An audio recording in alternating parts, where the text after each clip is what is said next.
I'm getting myself into trouble.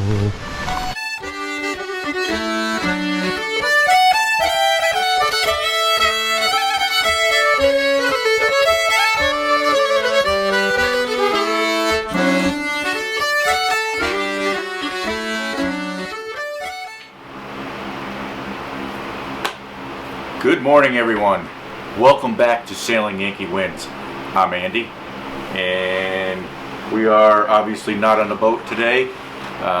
It snowed this morning, but now it's like 40 degrees out, and so all the snow actually melted. But I chose to do some projects inside. So I'm calling this the captain's quarters.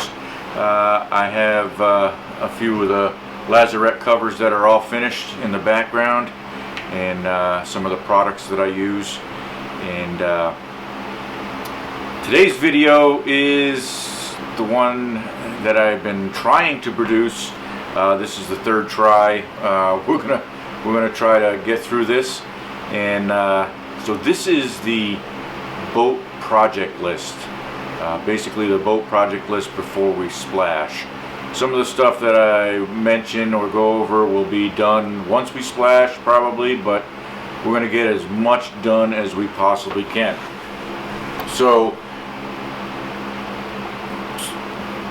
some of the big news is that we have obtained a mooring ball in Essex, Connecticut, which is a gorgeous small seafaring town. Those of you who know Essex and the surrounding area know of its history and the beauty of it. So yeah, we have a mooring ball. I finished and I filled out the commissioning papers.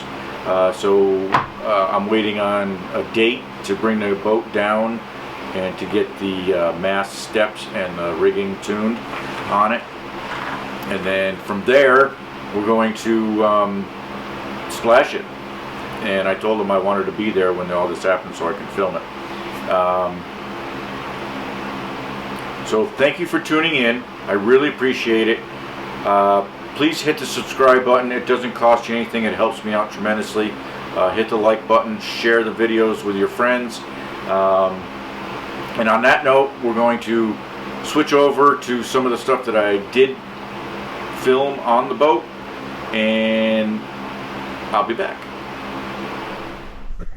So boat project number one on the list is finishing the bilge pump.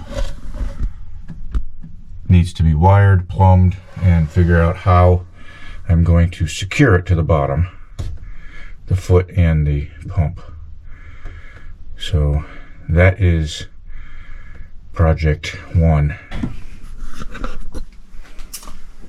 To go along with that is the seacock and the through hull that I put the new piece of backing wood on there, and so that'll be that.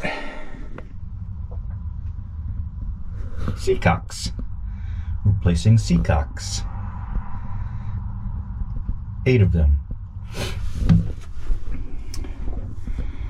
Finding out if there is a rebuild kit for this manual bilge pump, or just buy a new one because that one is ripped. Replacing all the hoses and installing the batteries further down in the lazarette. A couple of those weren't on the list, but I'm improvising as I go, as the list gets bigger and bigger and bigger. Finishing all the rest of the varnish on the top side, and or fixing and or replacing the gauges. I think I'm going to take the compass out and bring it and have it certified, and see if I can find another wind vane for the top of the mast, because that's missing. I don't know if the speed works. The wheel does turn. Don't know if that works.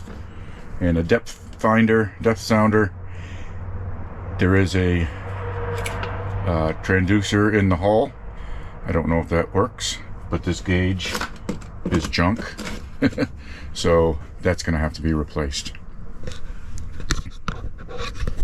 So basically I need to come up with a piece of stainless or something that will be screwed onto here, and for companionway hatch to ride along so it can be secure on there. I have the trim for all in here. I gotta varnish that.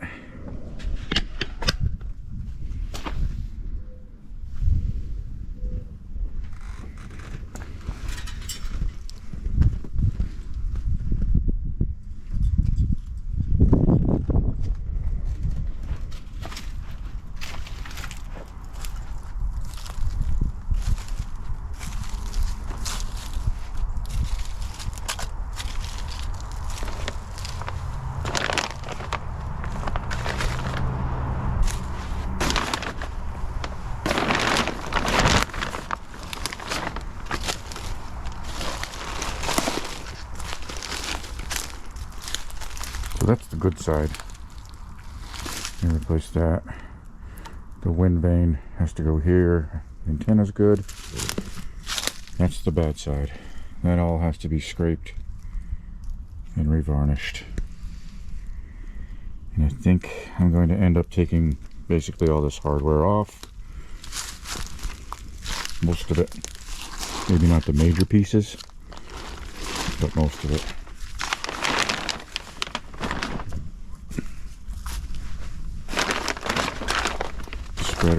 Spreaders are in good condition. I'm gonna replace these. These are LED lights that are on there. Yeah, the varnish is just in a lot of spots. It's not good. So we're gonna end up doing a lot. We got that light there. Probably gonna end up caulking after we get all this off. End up caulking in there. I don't know what kind of light that is.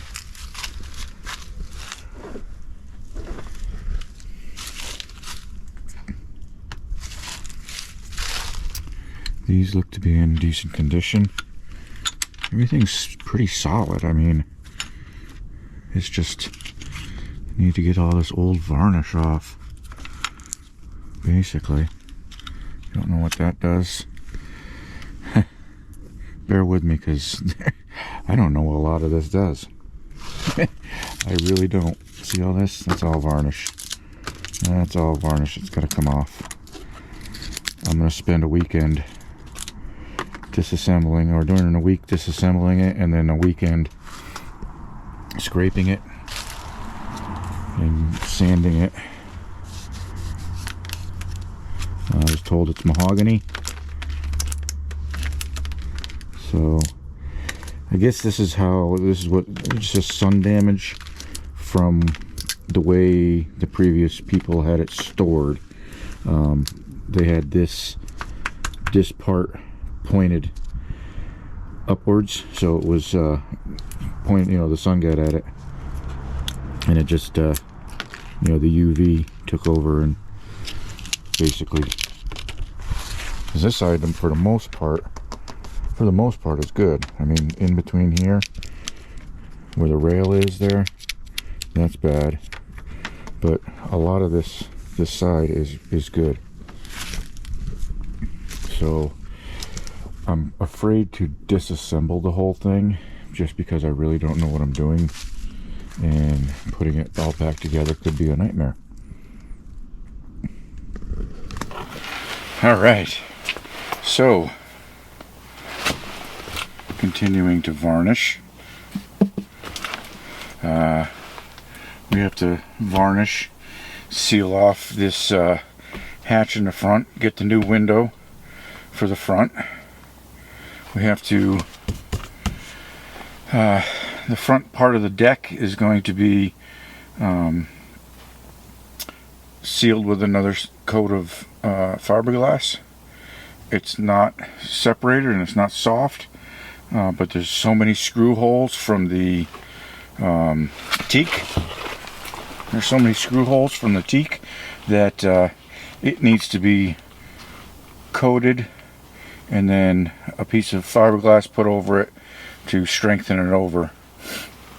Again, finish the varnishing. So I'm going to paint the cabin top and move on from there.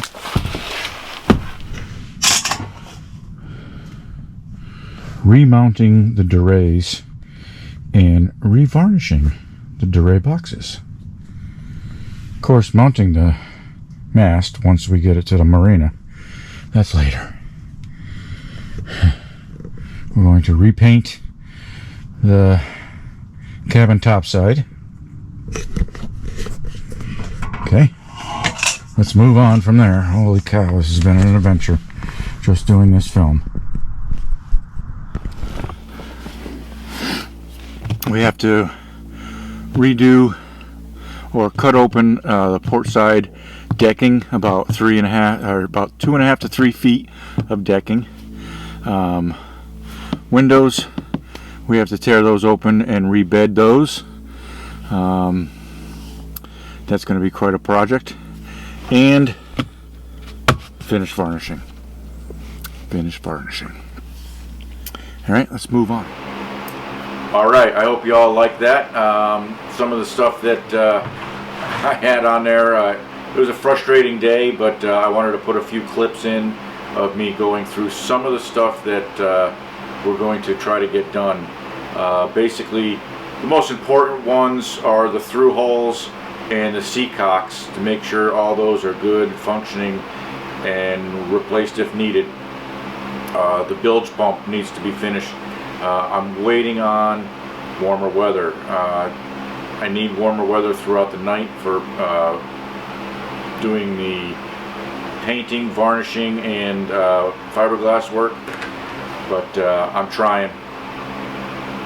So yeah, the bilge pump, once that's done, the through holes, I did have to cut off 2 more of the seatcocks in the starboard side aft lazarette, and those are the drains.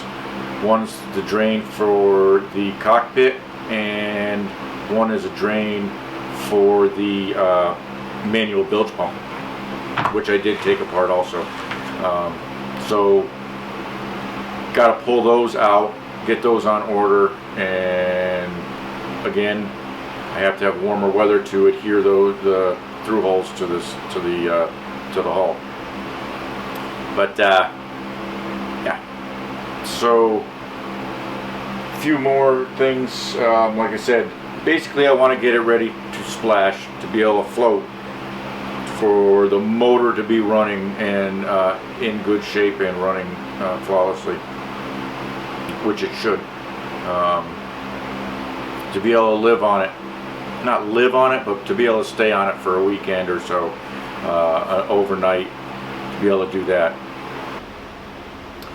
One thing I did mention is cleaning the fresh water tank. We're gonna clean the fresh water tank out. I opened it up, and it's in good shape. It's a fiberglass 25-gallon water tank, and they've had, whoever had it did it before, they winterized it, and there is about 2 inches of antifreeze in there, like RB antifreeze. So I'm gonna get all that stuff out and clean the water tank out, replace all the hoses and everything. So that's going to be a good one, so I can have fresh water when I do go out. If not, I'll use jerry cans or bottled water, whatever. I'm going to do it one way or another. This thing is going in the water in May, one way or another, unless it doesn't float, and that would not be good. Again, I put on there engine.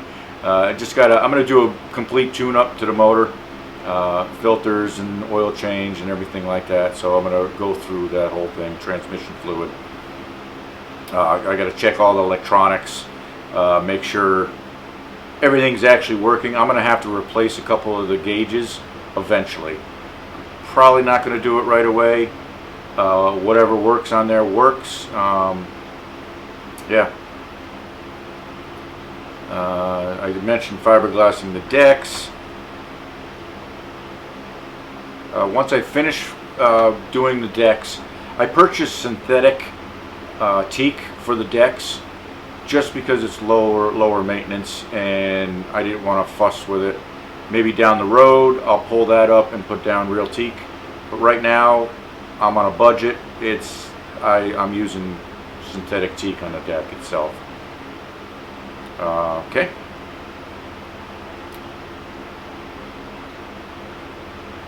I gotta replace all the hoses on the head and make sure that head works. See if there's a rebuild kit maybe for all the gaskets and stuff like that. If that is the case, I'm gonna rebuild the head.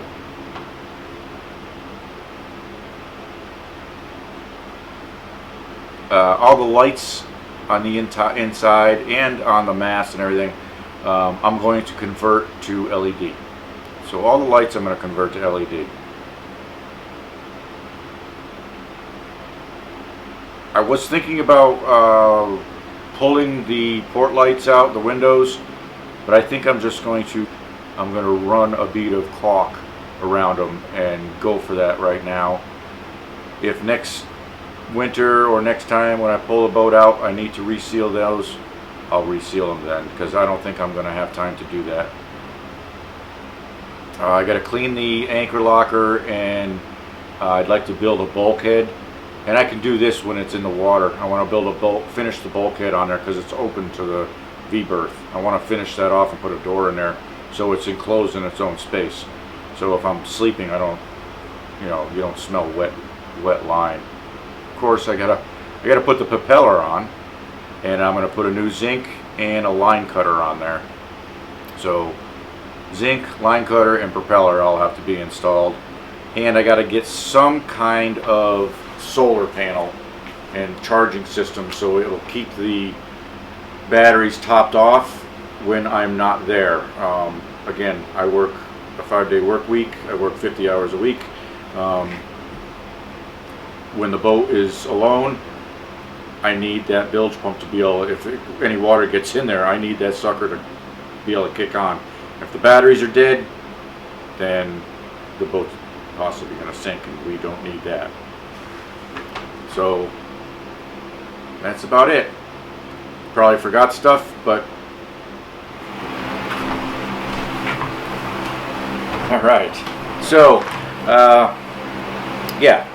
So we're trying to get the boat ready to splash and get the mast stepped. This is all happening in about 2 months, and we'll see. I'm trying. I'm gonna try to get it all done. No, I'm not gonna try to get it all done. I'm going to get it all done. I'm not gonna cut any corners, but I might have to leave some things to happen another time, like some of the interior stuff that I can do while it's in the water, things like that. Those might have to go on the wayside to getting done.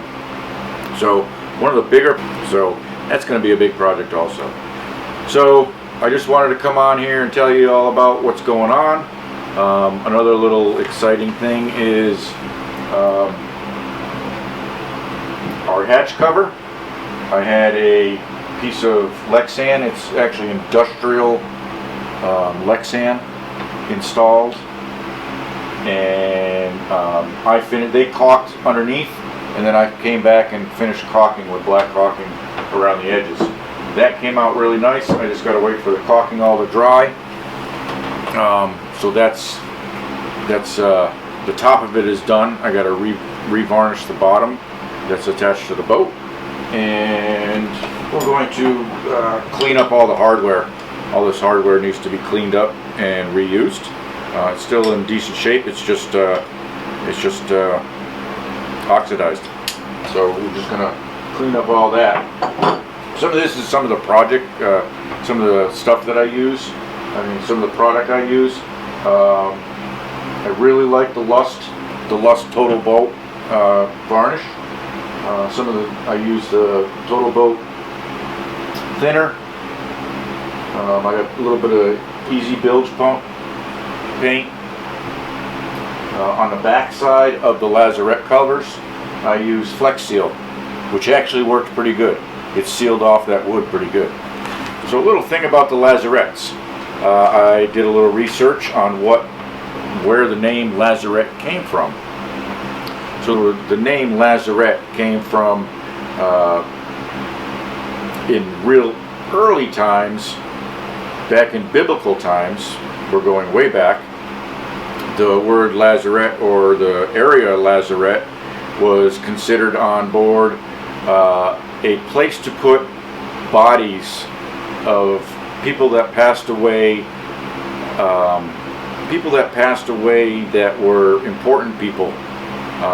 They would put the important people's bodies that passed away in passage in the lazarettes. The lower class people, poof, they threw overboard. So that's way back, and then it evolved into basically a locker where the boatswains and the seamen would store their rigging and their lines and everything that went along with their jobs that they had to do. So that's a little history, a little snidbit of history of the lazarette. But yeah, so I'm still having fun doing it. I'm still having fun doing the videos. I might not come out with them every week. It might be every 2 weeks. Trying to get them out. But like I said before, this one took me, this is the third try, just because I didn't like the ones I did before. Yeah. So again, I want to thank everybody for tuning in. Everybody who's subscribed to the channel so far. We're at 49 subscribers. I appreciate everybody that tuned in, subscribed, liked my videos. I really appreciate some comments. If I'm doing something wrong, or if I'm doing it right, or if you got some advice, leave me a comment. I really appreciate some comments, and I will respond to every comment. So also, I'm going to start sooner or later. I don't know when I'm going to do it, but I am going to start a Patreon page, just to be able to doing this on a shoestring. I'm just a regular working guy, and a Patreon might help me out a little bit with keeping the channel going. And I also have a PayPal. I'll put a link in the description of the PayPal. Also, I didn't get a lot of rigging and equipment lines with this boat. I didn't really get a lot with it. It had been already picked clean. So if you want to donate some of your old used stuff that's just laying around, I would really appreciate it. I could use anything that goes with a sailboat. Would really be appreciated. I'm going to leave my address in the comments, and don't feel obligated. I'm not one to really ask for help, but I'm probably going to need help with a lot of the equipment on this boat that I don't have. So again, I'm going to leave my address in the comments. If you want to send me something, great. If you don't worry about it. Keep on watching the videos. That's all I really ask for. So if you're enjoying them, let me know. Okay? So thank you all again for tuning in. I really appreciate it. And we'll catch you on the next wave. Peace.